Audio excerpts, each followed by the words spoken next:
السلام علیکم. میں بچوں کے لیے اس کا 3rd پارٹ لے کر دوبارہ حاضر ہوئی ہوں. مجھے امید ہے کہ آپ سب کو بہت اچھی لگی ہوگی یہ کہانی. اور کہانی یوں ہے کہ اس کا پچھلا حصہ کیا تھا کہ صلح حدیبیہ کے بارے میں ہے کہ حدیبیہ ایک کنویں کا نام ہے.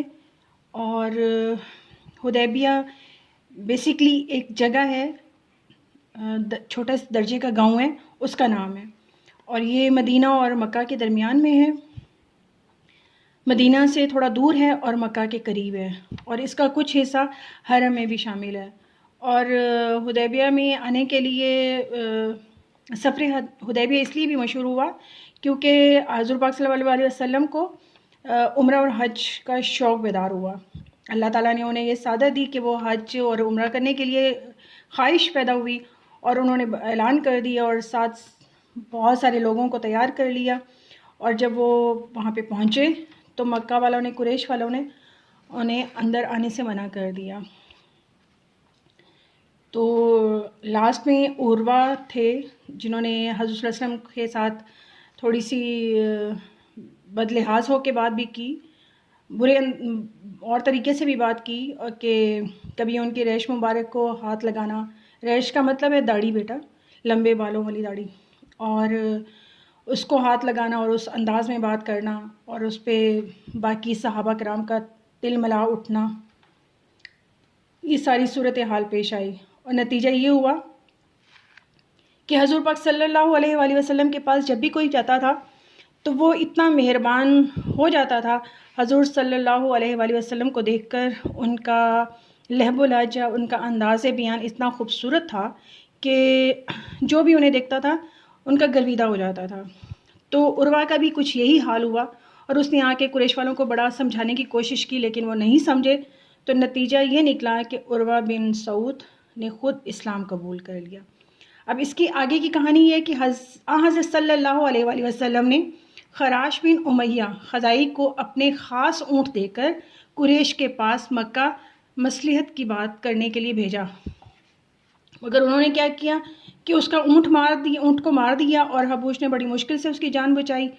اور قریش نے 40-50 آدمیوں کو مسلمانوں کے حالات معلوم کرنے کے لیے بھیجا، مگر مسلمانوں نے ان سب کو گرفتار تو کر لیا اور حضور صلی اللہ علیہ وسلم کے سامنے بھی پیش کیا، بٹ آپ نے ان سب کو معاف کر دیا. آخر میں کیا ہوا کہ حضور صلی اللہ علیہ وسلم نے حضرت عثمان بن عفان کو بلا کر حضرت ابو سفیان اور معززین قریش کے پاس بھیجا کہ وہ انہیں مطلع کریں کہ حضرت محض زیارت اور عمرے کے لیے آئے ہیں، جنگ کرنے کے لیے نہیں آئے. اور حضرت عثمان چونکہ بنو امیہ سے تھے، ان کا قبیلہ مکہ میں سب سے زیادہ طاقتور تھا. حضرت عثمان مکہ میں داخل ہوئے، عیان بن معید بن عاص کے پاس قیام کیا اور اس نے آپ کو پناہ دی. آپ ابو سفیان اور دیگر سرداروں یعنی قریش سے ملے، حضور صلی اللہ علیہ وسلم کا پیغام پہنچایا. انہوں نے جواب دیا کہ اگر آپ بیت اللہ کا طواف کرنا چاہتے ہیں تو کریں، مگر آپ نے جواب دیا کہ جب تک حضرت صلی اللہ علیہ وآلہ وسلم طواف نہیں کریں گے میں بھی نہیں کروں گا. قریش نے آپ کو اپنے پاس روک لیا، مگر حضرت صلی اللہ علیہ وسلم کے پاس افواہیں بھیج دیں کہ حضرت عثمان کو شہید کر دیا گیا ہے. حضور صلی اللہ علیہ وآلہ وسلم نے اعلان کر دیا کہ اگر عثمان رضی اللہ عنہ کو شہید کر دیا گیا تو ہم اس قوم سے بدلہ لیے بغیر واپس نہیں جائیں گے، یعنی اب ہم ان سے ضرور جنگ کریں گے.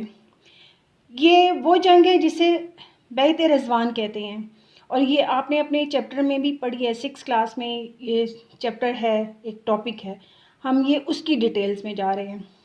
بیعت رمضان، حضرت صلی اللہ علیہ وآلہ وسلم نے مسلمانوں کو بیعت کرنے کے لیے بلایا. یہ بیعت رضوان کے نام سے مشہور ہے. ایک درخت کے نیچے لی گئی تھی. آپ نے حضرت عمر کو حکم دیا کہ وہ لوگوں کو بیعت کے لیے بلائیں، اور تمام صحابہ نے اس بات پر حضور صلی اللہ علیہ وسلم کے دست مبارک پر بیعت کی تھی کہ ہم انشاءاللہ فتح پائیں گے یا شہید ہو جائیں گے. تمام صحابہ کی بیعت رضوان موت پر بیعت تھی، اور تمام موجود مسلمانوں نے یہ بیعت کی کہ حضرت عثمان کی طرف سے خود انہوں نے اس کی طرف سے بیعت کی، یعنی حضرت عثمان تو نہیں تھے لیکن انہوں نے ان کی طرف سے بھی کر لی، کیونکہ وہ تیرے اور تیرے رسول کے کام میں مشغول ہیں۔ بیعت رضوان کے لیے 1400 تعداد تھی۔ جب قریش کو اس بیعت کا علم ہوا تو وہ خوفزدہ ہو گئے اور مصلحت پر آمادہ ہو گئے۔ قریش نے سہیل بن عمرو کو آن صلی اللہ علیہ وسلم کی خدمت میں معاہدہ صلح کے لیے روانہ کیا۔ طویل گفتگو اور بحث کے بعد مندرجہ ذیل شرائط پر صلح حدیبیہ طے پائی۔ اس سال مسلمان بغیر عمرہ اور زیارت کعبہ سے واپس مدینہ چلے جائیں گے۔ نمبر 2، آئندہ سال مسلمان مکہ میں داخل ہو کر 3 دن قیام کریں گے، عمرہ، زیارت اور قربانی کریں گے۔ نمبر 3، یہ معاہدہ صلح 10 سال کے لیے ہوگا۔ اس عرصے میں فریقین ایک دوسرے کے ساتھ جنگ نہیں کریں گے، امن سے رہیں گے اور ایک دوسرے کا بچاؤ کریں گے۔ نمبر 4، اگر قریش کا کوئی آدمی اپنے سرپرست کی اجازت کے بغیر مدینہ رسول اللہ صلی اللہ علیہ وسلم کے پاس چلا گیا تو آپ اسے واپس کر دیں گے، اور اگر حضور کے ساتھیوں میں سے کوئی شخص قریش کے پاس مکہ پہنچ جائے گا تو وہ اسے واپس نہ کریں گے۔ نمبر 5، ہمارے سینوں میں کچھ راز تھی۔ کچھ راز کیا تھی؟ راز مخفی رہیں گے، نیز فریقین میں سے کسی قسم کی خیانت، دھوکہ دہی سرکار نہ ہوگا۔ جو شخص محمد صلی اللہ علیہ وسلم اور اس کے معاہدے میں داخل ہونا چاہے وہ اس میں داخل ہو سکے گا، اور اگر جو قریش کے معاہدے میں داخل ہونا چاہے گا وہ بھی ہو سکے گا۔ اس کے بعد خزایا اٹھے اور انہوں نے محمد رسول صلی اللہ علیہ وآلہ وسلم کو معاہدے میں شامل کیا، اور آئندہ سال مسلمان بغیر جنگی ہتھیاروں کے، بغیر یعنی صرف تلواریں تو ہوں گی، نیاموں میں مکہ میں داخل ہو سکیں گے۔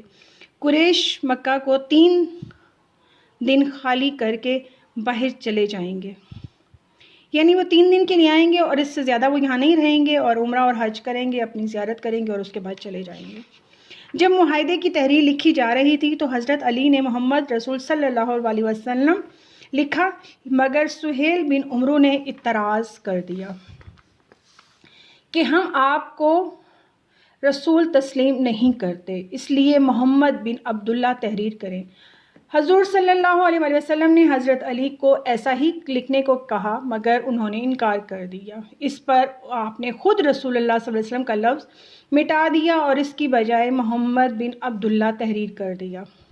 اس معاہدے کی تمام شرائط بظاہر مسلمانوں کے خلاف اور ان کی کمزوری پر تھیں، اس لیے سوائے حضرت ابوبکر صدیق رضی اللہ عنہ کے مسلمانوں کا ایک شخص بھی معاہدے کے ان تمام دفعات پر راضی نہ تھا جن پر حضرت صلی اللہ علیہ وآلہ وسلم نے آمادگی ظاہر فرمائی تھی۔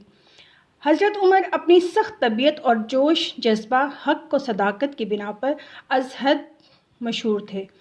حضرت عمر پہلے ہی حضرت ابوبکر کے پاس گئے اور اپنے جذبات سے مغلوب ہو کر ان سے مخاطب ہو کر سوال کیا کہ اے ابوبکر، کیا رسول اللہ کے رسول برحق نہیں؟ کیا ہم مسلمان نہیں؟ کیا یہ قریش مشرک نہیں؟ حضرت ابوبکر صدیق رضی اللہ عنہ نے تمام سوالوں کا جواب اس بات میں دیا، یعنی سر ہلایا، کہا کہ ٹھیک ہے، یہ درست ہے، اور فرمایا کہ رسول اللہ کی رکاب تھامے رہو، یعنی اتباع کرو۔ اور پھر حضرت عمر رسول اللہ صلی اللہ علیہ وسلم کے پاس آئے، یہی سوالات وہاں دہرائے، آپ نے بھی اس بات میں سر ہلایا۔ اس پر حضرت عمر نے کہا کہ پھر آپ قریش سے ایسی شرائط پر صلح کیوں کرتے ہیں جو مسلمانوں کے خلاف ان کی کمزوری اور پستی کو ظاہر کرتی ہے؟ حضور صلی اللہ علیہ وآلہ وسلم نے فرمایا، میں اللہ کا رسول اور اس کا بندہ ہوں، اس کے حکم کی مخالفت نہیں کروں گا، وہ ہرگز مجھے برباد نہیں کرے گا۔